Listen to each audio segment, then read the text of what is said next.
Hello children, let us continue with our topic heredity. So last time we discussed monohybrid cross when only one character is considered during a cross, that is a monohybrid cross. So we discuss a cross between the tall plant and dwarf plant.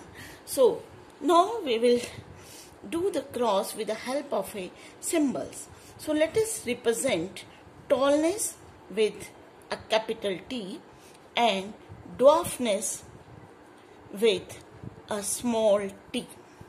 Usually the dominant trait is represented by the capital letter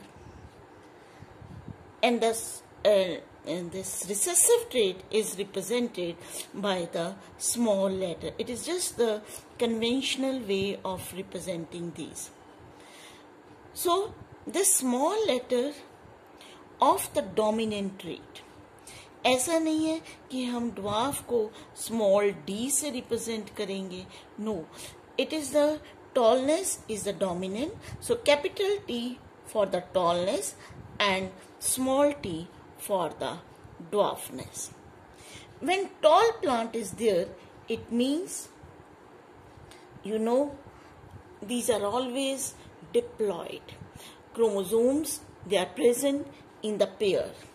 It is crossed with a dwarf plant.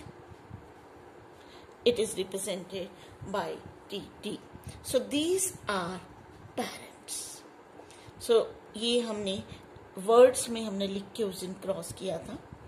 First there is gamete formation. Gametes, they are always haploid, means they contain single copy of this chromosomes, single genes, not a pair of genes. That is why after fertilization they restore the diploid condition. So both these, they form gametes, one gamete, one type of gamete. So इसका मतलब ये नहीं है कि tall plant सिर्फ एक ही pollen grain produce करेगा capital T या एक ही egg produce करेगा small t. मतलब all the pollen grains, they are of the same type capital T. All the eggs, they are of one type. ये capital T, small t, ये just for our convenience हम इसको symbol से represent करते हैं. When there is fertilization, यानी कि F1 offsprings, first filial generation, we see capital T and small t. लेकिन देखने में ये प्लांट कैसे थे? 100% tall. They were 100% tall. Then in the second generation, when self-pollination was done, here you see that two types of gametes are produced, either this or this. So gametes, they are capital T, small t. Two types of pollen grains and two types of eggs, they are produced. We represent male like this and female like this. Here जैसे इसका इसके साथ capital T, capital, ये आपस में हम ऐसे cross करते हैं. Here you see जो उसका रिजल्ट था F2 generation, it was जो हमने किया था 3:1, 3 tall, 1 dwarf. So here it is clear that tallness is dominant over dwarfness. This dwarfness was present in the F1 generation, but it was hidden. It could not express itself. And then in the second generation, one dwarf plant was there. So it was present in this generation, but expressed in this. तो जब हम symbol से represent करते हैं, then it is very clear कि देखो, this is the homozygous condition. Homozygous means two genes, two traits are same. Homozygous dwarf, homozygous tall. यहाँ पे जब दोनों जो हैं both parents contributes equally during the sexual reproduction. So genes, they are present in pairs, or chromosomes, they are present in pairs, one from the maternal side, another from the paternal side. तो capital T small t आ गया condition diploid, but it is heterozygous. लेकिन heterozygous जब दोनों हैं तब भी tall है। It means this capital T is dominant over small t, tallness is dominant over dwarfness. मतलब internally genetically it is not pure tall, it is hybrid, but it is tall. देखने में ये टॉल है। तो इसके लिए हम दो टर्म्स यूज करते हैं। One is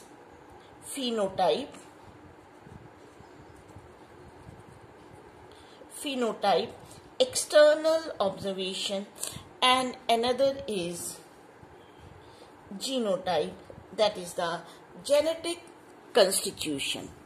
Phenotype and genotype. I think it's not clear here.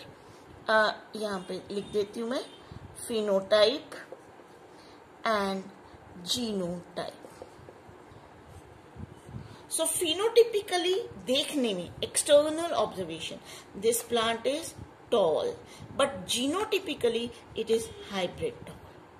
यहाँ पे भी देखो, the ratio is, this is also tall, this is also tall, this is also tall, but this is dwarf. No capital T, it means it is dwarf. The ratio is 3:1. This is phenotypic ratio. देखने में क्या है, 3/4 tall, 1/4 dwarf. लेकिन अंदर से genetically genotype अगर हम देखेंगे, the ratio is 1:2:1. It is 1 tall, 2 hybrid, but again they are tall, and 1 is dwarf. So ये जो है, this is the cross that I have shown you with the symbols. So we will discuss one more example, then it will be more clear to you. Suppose we are doing with a cross between a round and cross लगा रही हूं मैं, wrinkled seeded plant, round and wrinkled seeded plant. Again you know round is dominant over the wrinkled, तो हम capital R represent करते हैं round, और wrinkle को W नहीं करेंगे, स्मॉल r, ठीक है, इसी का small letter. These are the parents. Then gametes. Gametes in the first generation they are always haploid, means single pair of chromosome. F1 all round, 100% round. This is the F1 offsprings, or you can say their first filial generation. If it is self-pollinated, then you know two types of gametes are capital R, एक बार ये लेना है, एक बार ये, ठीक है, फिर ये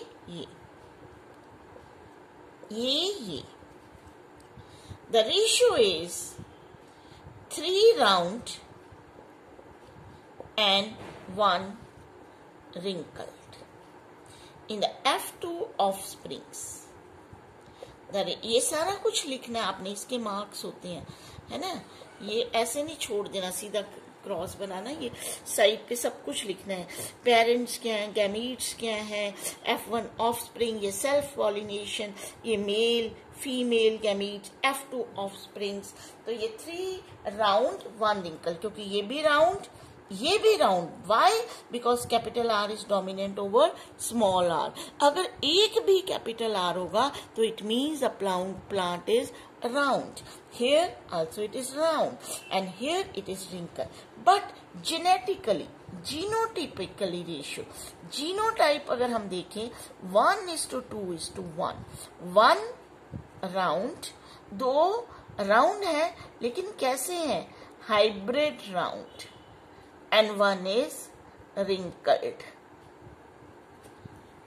ठीक है, 1 is wrinkled. So 1:2:1. That is the genetic ratio of round,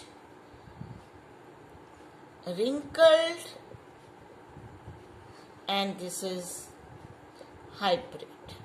hybrid को हम हेट्रोजाइगस भी कहते हैं और इसको हम होमोजाइगस या ट्रू प्लांट इस तरह से कहते हैं.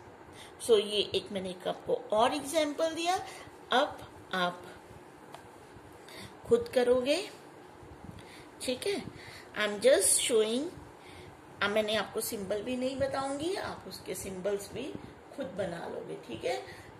सो show a cross between purple flowered plant with white flower. ये मैं लिख देती हूँ. प्योर पर्पल फ्लावर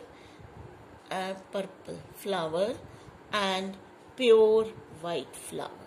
तो ये आप खुद करोगे इसका cross up to F2 generation, F1 generation, और उसके बाद self pollination of F1, then up to F2 generation. Second आप करोगे for the practice, you will do cross between. अच्छा, यहां पे मैं आपको ये बता देती हूँ, वैसे हमने उस दिन किया था. Purple is dominant over white. Purple जो है that is dominant over white. ठीक है. नेक्स्ट जो आपको मैं क्रॉस देती हूँ that is yellow seeded plant, pure yellow seeded plant, cross it with the pure green seeded plant. तो ये आपने खुद करना है. ठीक है, ये भी आपने करना है अप टू F2 जनरेशन. और इसमें जो है ये सारे मोनो हाइब्रिड क्रॉस है.